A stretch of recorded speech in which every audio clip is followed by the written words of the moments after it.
everyone, welcome back. Today I've got another case to share with you about the challenges of cross-border finance and taxation. In my last video, I talked about the first part of this case. Remember that domestic CPA in China? Since he didn't have an international accounting background, he ran into a lot of confusion when dealing with the U.S. subsidiary. Things like payroll structure, compensation, and the related accounting treatments.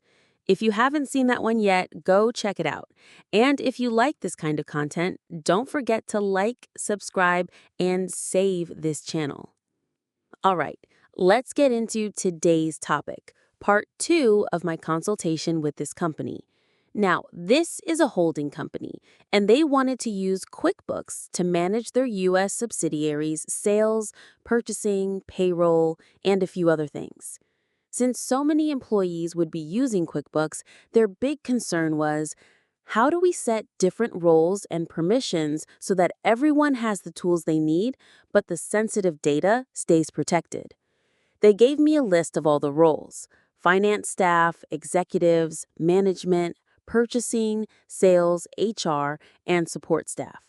So the question was, how do we divide up access so it makes sense for each role? To solve this, I built them an Excel checklist. And if you're interested in that checklist, you can always leave me a comment or send me an email. The address is right up in the top left corner of this video. Now, here's how I broke it down in QuickBooks. Finance staff usually need full system access.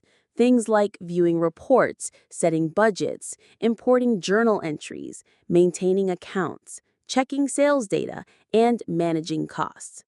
Sales staff, on the other hand, only need access to the revenue module, specifically the sales data. Purchasing staff focus more on expenses, costs, and inventory. And in a lot of companies, sales and purchasing data needs to stay separate, so salespeople can't see product costs, and purchasing staff have limited access to revenue data. The good thing is, QuickBooks makes all of that possible with its permission settings. Then we had to look at management. Chinese management from the parent company side usually needs to see a full picture, how each department of the subsidiary is doing financially and operationally. But U.S. management mostly just needs to track the subsidiary's daily business and financial data. So we set up different permission levels there as well. And of course, IT staff also get involved. Their focus is more on system logs and technical settings, so we provided some guidance there too. So that's part 2 of this case, how to design QuickBooks roles and permissions for a cross-border company.